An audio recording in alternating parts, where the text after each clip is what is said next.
Yeah, and it's about a couple of kilometers, and I have a feeling it's a couple of kilometers straight up, but maybe not.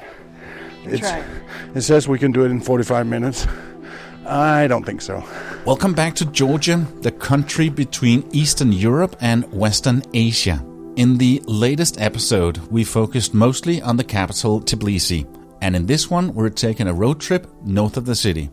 We go to see an iconic church that's a photo model on most travel books from Georgia, some beautiful landscapes, and learn more about their 8,000-year-old winemaking traditions.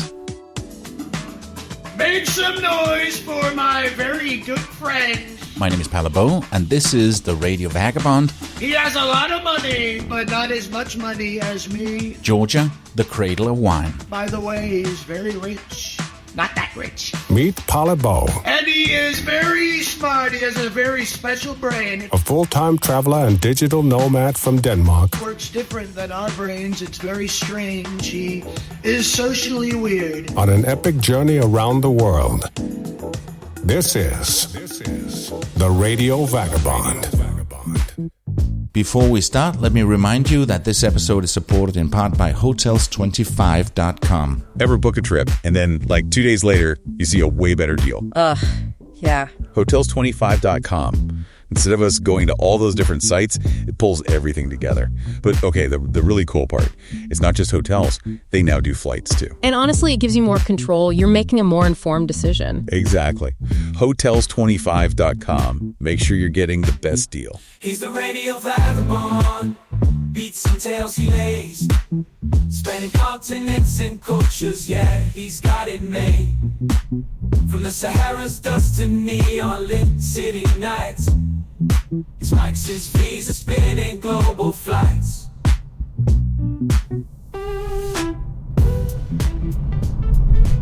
So how are you liking Tbilisi? Oh, it exceeded my expectations, actually, and I had extremely high expectations.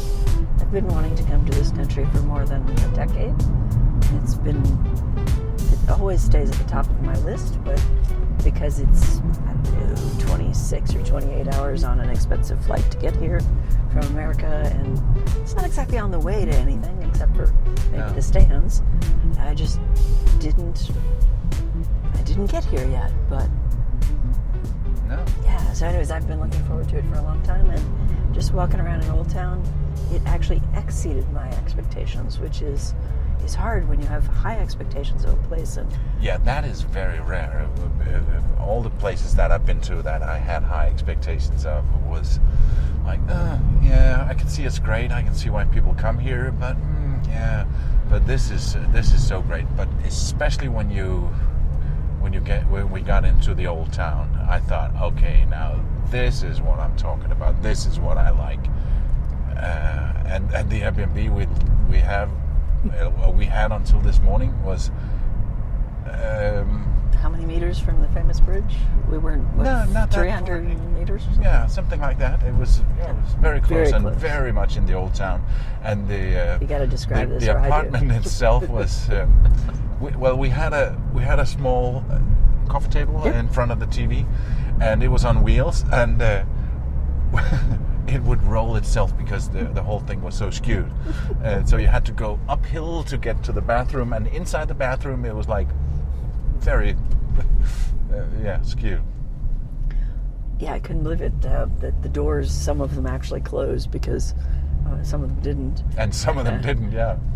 And the washer, instead of leveling out the floor where they put the washing machine, they just put some boards and some pieces of concrete under there.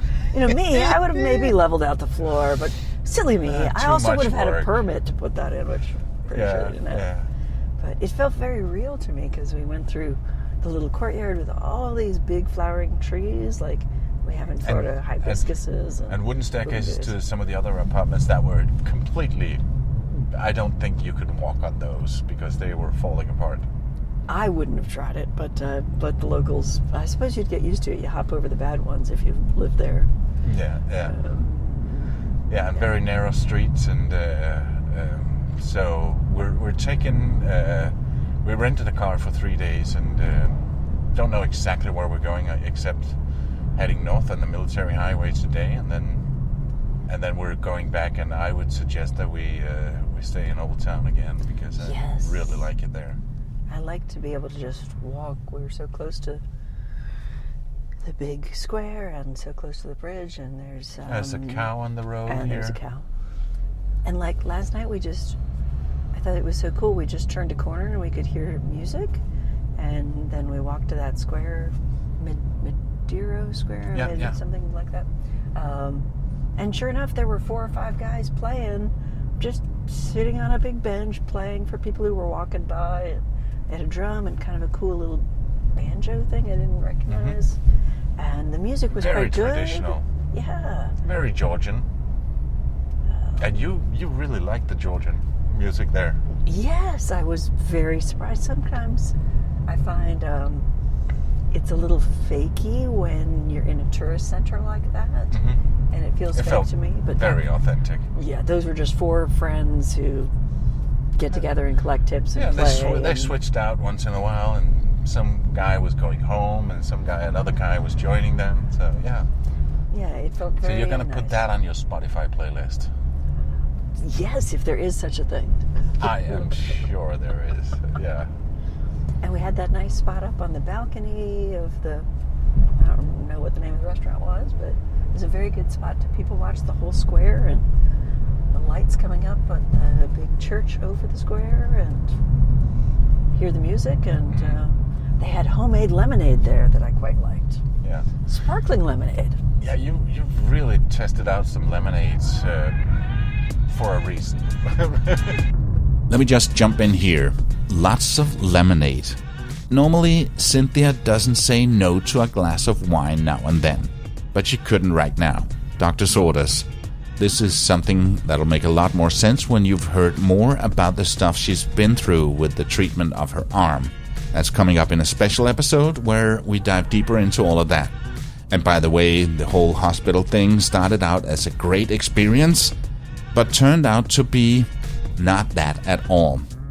That episode is coming out as something extra in a few days. For a reason. Yes. For the official reason, I have not given up wine. Just to make that clear to the entire world, whoever's listening. Yeah. I have not given up wine. But Dr. David said no alcohol for 7 days after the operation. And you've been counting. That's 47 and a half hours and 2 minutes, right? You're counting down. And we're... I mean, wine country. They've had wine here for 8,000 years. No, we're going to wine country, and I said, should we do that today? And no, after Saturday. Please wait till Saturday. Yeah. So the lemonades, but so I have been testing out what they call homemade lemonade or exclusive lemonade, is how it translates from the beautiful Georgian language into English, and each place has been different. Like I think of lemonade at home as just being, lemon and some sugar, and none of them have been that here. I've had the first one I had was lemon and lime and mint. And then the next one that I had was apples and oranges, and there's always lemonade in there.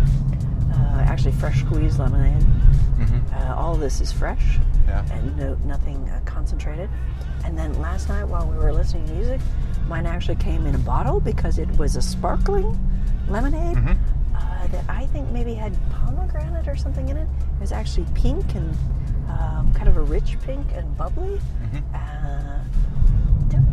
So that one was quite unique. My exact comment to you was, wow, if they put a shot of vodka in this thing, you could charge $20 in a New York bar, and people would be clamoring for it. Yeah. And just officially for the record, my bottle of lemonade sitting on a balcony of a restaurant on a main square in Georgia cost $1. Yeah, it's pretty cheap here. And also the cable car was like... Yeah, less than $2 for 2 people going one way. Yeah. And you've been doing the metro as well. I did. I love their metro. You really have to try this. Yeah.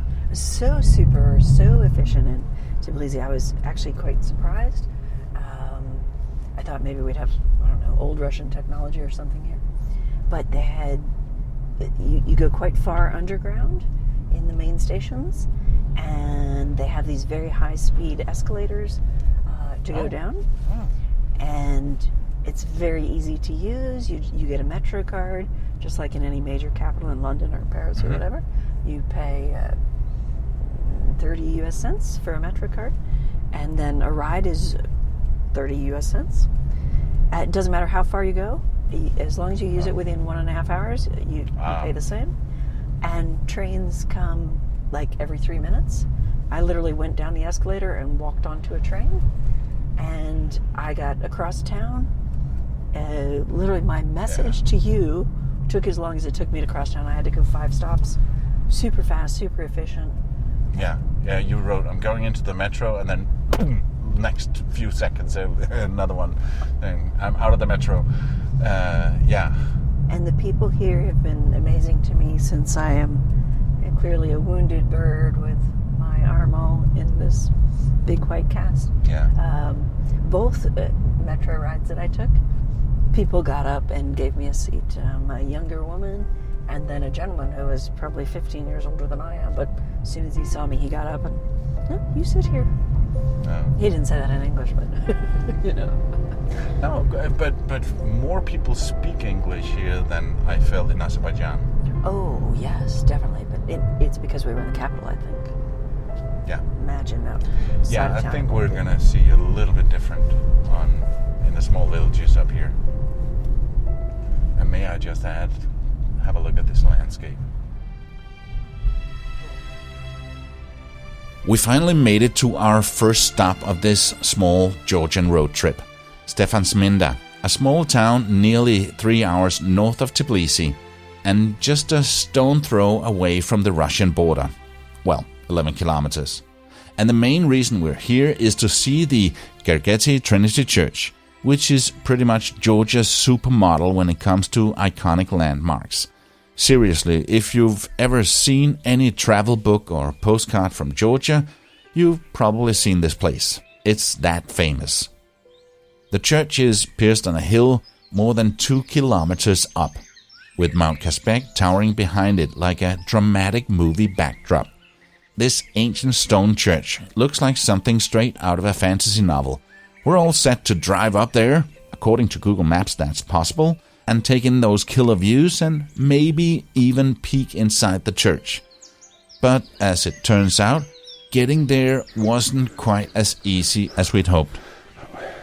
We're in the northern part of Georgia right now, heading towards an iconic church. And Google Maps said that we could drive there, but because they're doing road work, we can't. We could do it off-road in a 4x4 and get a ride with one of the guys selling those rides, but going off-road with a broken arm is, what do you say? No.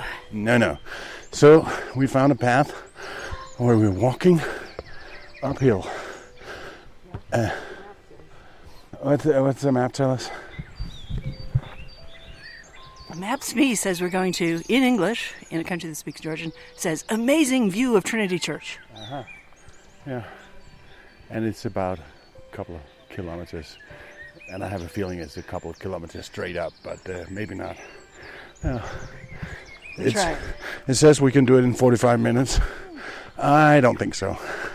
The Trinity Church, built in the 14th century, is all about simple yet jaw-dropping architecture. It's not one of those over-the-top flashy churches, but that's what makes it so incredible. With those rugged mountains and untouched nature in the background, it looks like it just belongs there, blending in like it's been part of the landscape forever. And getting there. Well, Google Maps might say that you can drive up, but it's not actually a smooth Sunday drive. You'll need a 4x4. And trust me, it's bumpy enough to make your teeth rattle. Definitely not what we're up for with Cynthia's freshly operated arm. Even the cobblestones in Tbilisi had her squealing, so the idea of a bouncy adventure wasn't exactly appealing. The other option, you hike it. Yeah, a steep trail that takes 1.5 hours to 3 hours, depending on your fitness level. And spoiler alert, we're not exactly in shape. Going up, we met somebody going down. Did you make it all the way? Yeah, we went with a different route through the mountains, and now we go back to the Okay. Is it far? Sorry. Yeah, you could have said, "Oh, you're nearly there. You're nearly there." I didn't want to lie to you. No. Yeah, Look at that. you can get a ride. Yeah. Not with a broken arm. I can't do four-wheel drive. I can't do a horse. I was just But hit you by a can- taxi a couple days ago. You can here? No, in Baku. Okay. So you can get a taxi to the church. Yeah, but it's on bumpy roads. So when... Ow. Yeah. But it's quite easy. You just Yeah. We take it slow. We take it slow. We have plenty of time. Where are you from? Israel. Oh, nice. You? I'm from Denmark. She's from America. We got plenty of time, I said with confidence. But well, let's just say that optimism didn't last long. We made it about halfway before waving the white flag and turning around. Hey, I was just being a good friend to Cynthia, who couldn't make it any further. I mean, the poor woman literally was in a wheelchair a few days ago in Baku. Yeah, that's my story, and I'm sticking to it. But hey, if you're the outdoorsy type and not rocking a recently broken limb, this trek is definitely for you.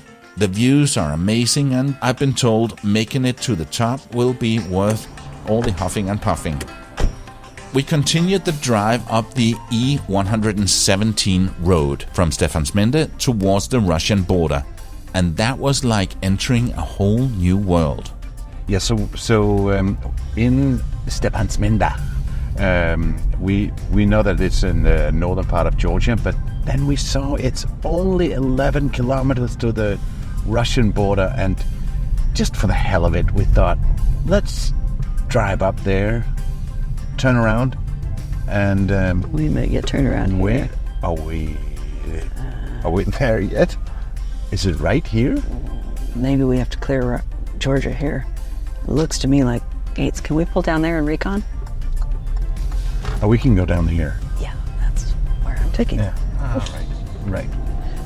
Look what I found. See the arrows on the concrete. The towering Caucasus Mountains rise dramatically around you, their peaks cutting into the sky. The road twists and turns alongside cliffs, green valleys, and the rushing Terek River, giving the whole journey a wild, untamed feel. The landscape feels raw and untouched, with tiny villages appearing like dots in the vastness.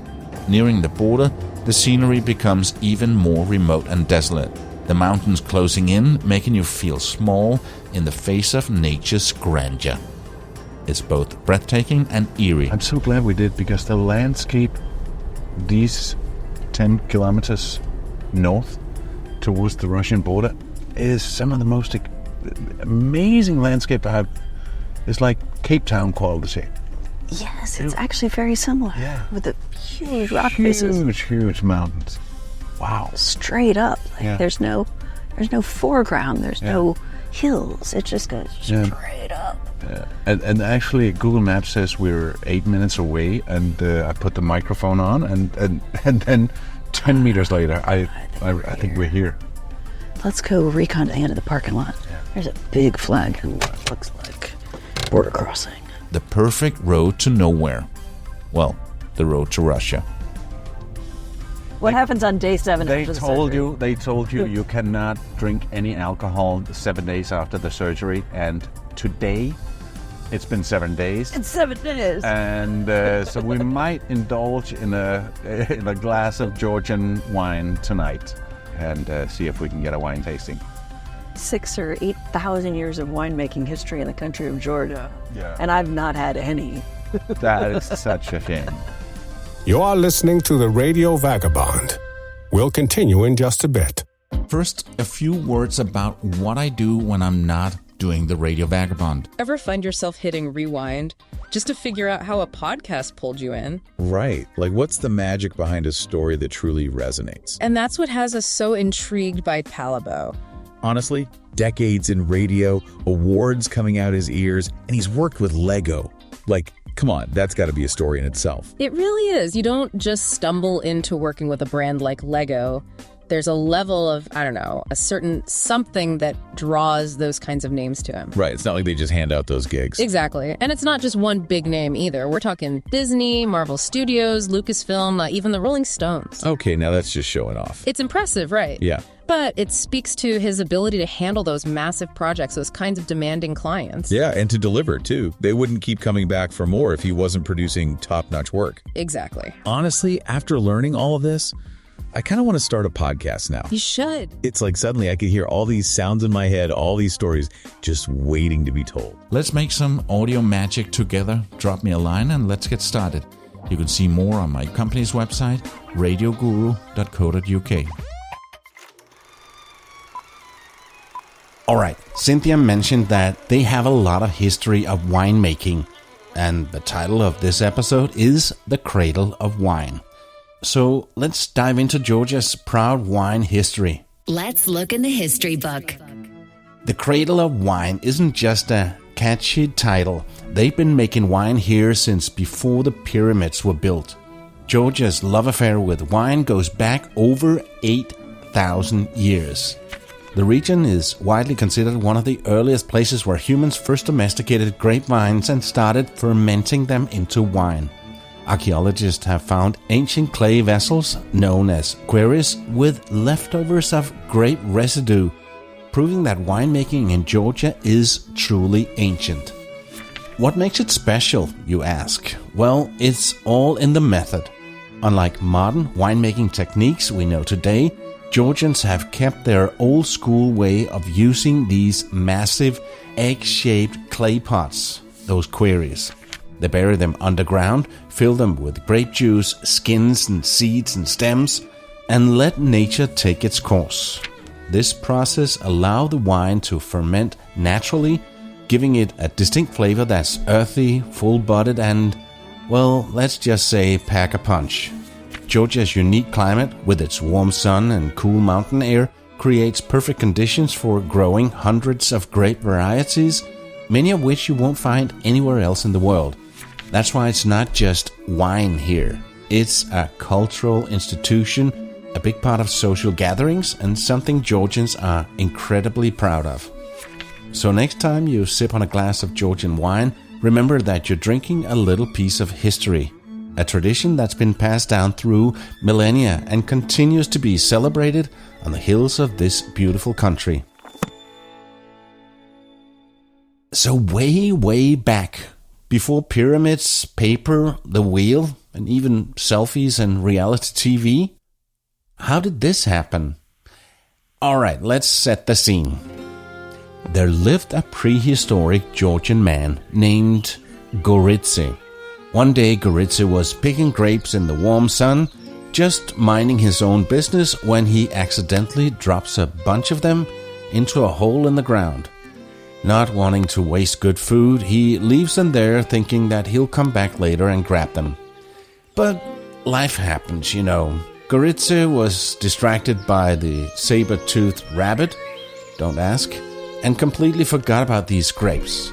Fast forward some month, and then he finally stumbles back into that hole in the ground and finds a smelly, bubbly mess. Being a curious and slightly reckless guy, Gergeti does what any sensible prehistoric man would do. He takes a sip. Boom! Instantly, Gergeti feels a warm, fuzzy sensation. And before you know it, he's dancing like nobody's watching. It doesn't take long for him to realize that this stuff is good. He feels like he's floating, talking to animals, and even hugged a few trees. Next day, Gergeti calls over some of his friends around the campfire with this mysterious, fermented grape juice. Hey, you lot, gather round. I found something amazing. If it's another weird plant, I swear Gergeti. No, better than plants. It's juice. Juice? From those little berries we usually spit out. Exactly. They're skeptical at first. But this juice has been sitting a while, and now it makes your brain feel funny. Wait, so it's old berry juice? Not old, more like magical. And you drank it? Trust me, just take a sip. It makes you feel like dancing. Dancing? Oh, you'll feel it. We barely know how to hunt straight, and you want us to dance? Just try it. You'll be shaking your legs like a deer running from a hunter. All right. But if I see wild boars flying, I'm done with your experiments. But after a sip, they're all doing a prehistoric version of the hokey pokey. Whoa! My feet! They're moving! I told you. Is this happiness? And decides that this magical drink needs to be shared with the whole village. Goridze, what have you done? They decided to call it wine, and the first wine party in history was born. Everyone is having a great time, chatting away, being more flirty than usual, and inventing even more new dances. Right until the next morning. This is going to change everything. Now we just need to make more of this stuff. That's when they experience the first ever prehistoric hangover. And maybe figure out how to avoid the headache the next morning. What headache? Oh, you'll find out. It hits them like a stampede of wild boars. Their heads throb, their mouths are as dry as a desert, and Goridze is like, maybe next time we don't drink as much. But despite the headaches, they can't deny that this new grape juice has become a hit. It's not just for parties now. Soon Goridze and his pals are using it for everything. Celebrations, ceremonies, awkward social gatherings, you name it. Wine quickly becomes a staple of prehistoric Georgian life thanks to one guy's clumsy grape-dropping accident. Goridze, the world's first sommelier. And that's how wine was probably discovered. Well, maybe not. To be honest, I made the whole thing up.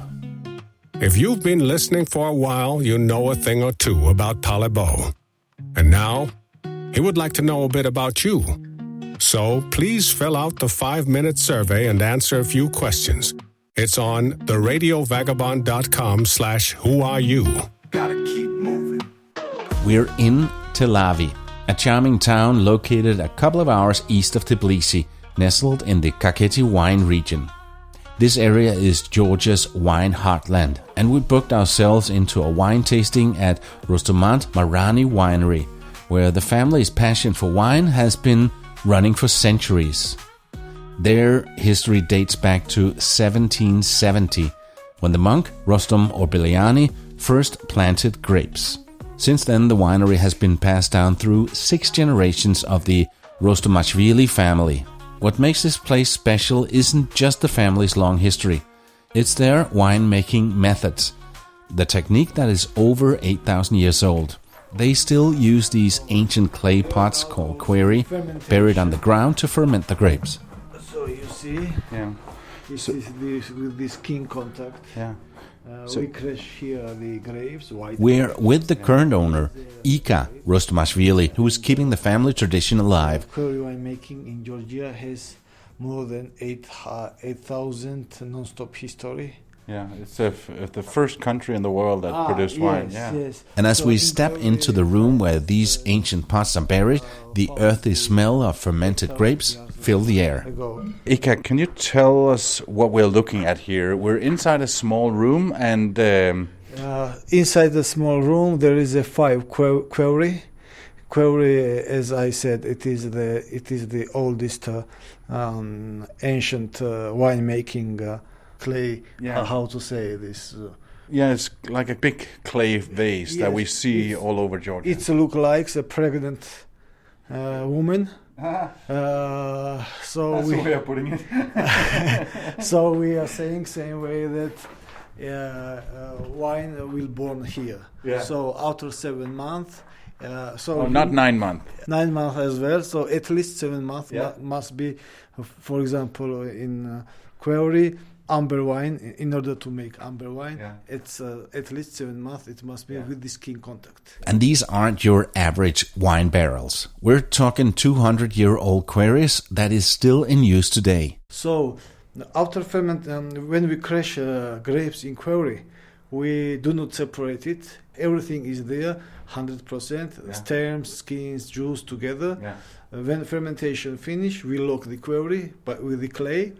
We fill the query full, and then we lock it, and we leave it for 7 9 months. So you fill it with grapes, I guess, and so you see here the full of the now skins and after crushing. So after the fermentation, we will finish. The skins will goes down and wine will goes up, and we will fill up and we will lock it, and by itself it will filter by itself naturally. So after 7 months we open the quarry. Mostly I open it in Easter holidays, and the clean portion which is up part of wine, we take the clean one, and the rest one I make pressing to get more wine, or I make 2 times distillation to get the jaja. Jaja is Georgian brandy. We like a grappa, but it is made with the quarry wine leftovers from the wine. The grape comes from 2 vineyards located on either side of the Alasani River. The grapes are crushed with their stems and skins together, following the old traditions, and then they're aged in the quarry for 7 to 9 months before the wine is born. And the quarries are underground with just a top sticking up. Is that for the temperature, to have a same temperature? Quarry has a very good, so it do not use space. So you can use it forever.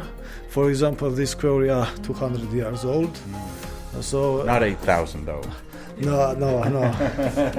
Yes, and for example, the ground gives the good temperature, stable temperature. It is good for fermentation and also for aging.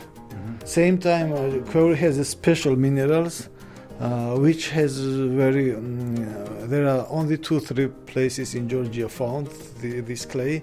So with this clay must be made the quarry. Not every clay can make the quarry. So the quality is important also. What kind of minerals quarry had. For that reason, our ancestors know the places in old time, and there are 3-4 families in Georgia who is making now quarries again. Rostomant Winery may be small, but they're dedicated to producing natural, high-quality wines using a technique recognized by UNESCO as part of Georgia's cultural heritage. Their wines are a true reflection of Georgia's long-standing relationship with winemaking. So we are making quarry wine 8,000 years, and we also make quarry 8,000 years without stone. Is it better this way, or is it just because it's a tradition and a good story to do it like that? Because I guess there are more modern, advanced ways of making wine. It's also traditional, and it's also very outstanding wines. Yeah. So it is with natural yeast. We do not put any additives. We do not put anything to make filtration. The skins and stems when goes in the quarry down by itself during the 7 months in the booth time of the wine. We do not separate wine with the mother. So mother is the skins. It's very outstanding, and also if you want to taste wine, how was taste like 8,000 years ago, it is this taste. Yeah. And to answer that question, we do. Yes. And then we go next door and sit down to taste a number of their wines. Please try this cheese. Okay. It was very good and more personal than a regular wine tasting in a big winery. I like it. So grateful I'm allowed to drink again.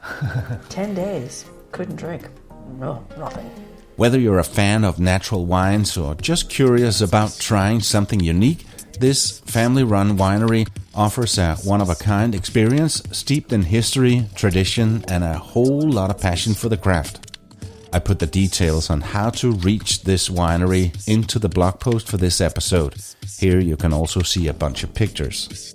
And that's almost it for this episode, but already in a few days you'll have a special episode about the whole hospital visit and what happened after that. I actually met Cynthia quite a while after our trip to Georgia and spoke about that. and there's a twist to the story. Yeah, so there are 3 things that went wrong. Dr. David did all 3 possible things wrong. And his specialty was hands, but he didn't apparently understand how the human arm works, because by the time I came out of a cast at 6 weeks, I couldn't move my thumb at all, and I could barely move my pinky. So a little bit different than the regular episodes, but I think you'll find it interesting. That's in a few days. The Radio Vagabond is a production of Radio Guru. I'm your host and executive producer, Palle Bo. Our senior producer is Asha Sidstedt, managing producer Grace Adams, senior story editor William Taylor, executive editor Evelyn Hernandez, research Nora Davis, research assistant Chloe Lopez, location scout Lily Sophie Skogart, producer Kavita Smith, Daniel Carter and Ethan Robinson are associate producers, scriptwriter Harper Green, script supervisor Michael Davis, sound design Diego Thomas, mixing Lars Anderson. Our historical consultants are Maria Martinez, Hans Brodersen and Zoe Walker, transcript Emma Flores, dialect coach Max Kimmel, culinary research Eva Sorensen, special sound effects supervisor James Madsen, fact-checking Jacob Sharma, coffee making Lucas Peterson, technical director Isabel Wilson, show notes written by Alexander Perez, web design Chloe Garcia, logo by Henry Williams, and thumbnails for this episode Angie Thompson, social media manager Sophie Johnson, and publishing and distribution Lena Heiberg. I'm just kidding. I do all of that. So you might imagine that it takes me a long time to do these episodes. Well, typically I spend 3 to 4 full days just doing one episode. And I'm not complaining. I really enjoy doing the Radio Vagabond, but it takes a long time. And here's the crazy part, I hardly make a dime doing it. I mean, I do get a small commission now and then when somebody uses hotels25.com, but that is very little and it doesn't keep the lights on. The reason I'm saying this is, well, mostly a joke, but also just to remind you that there are a few ways you can help me for the work I do. It doesn't take long and it doesn't cost you anything. You can share the episode. It's already published on the Radio Vagabond on Facebook, so just go there and click share. You can tell a friend or give the podcast a good review in your podcast app. You can also consider using Hotels 25 for your next trip, and that doesn't cost you anything. On the contrary, you can save money on both flights and a place to stay. Like I said, I really have fun doing all that comes with producing the Radio Vagabond. But I also need to make a little bit of money now and then. So the best thing you can do is recommend me to somebody looking for a podcast producer. Hey, we all know somebody who's doing a podcast, right? Meanwhile, I will keep doing new episodes, and I'll be back with more already in a few days. Okay, rant's over. My name's Palle Bo, and I gotta keep moving. See ya. Radio Vagabond. Produced by RadioGuru.co.uk.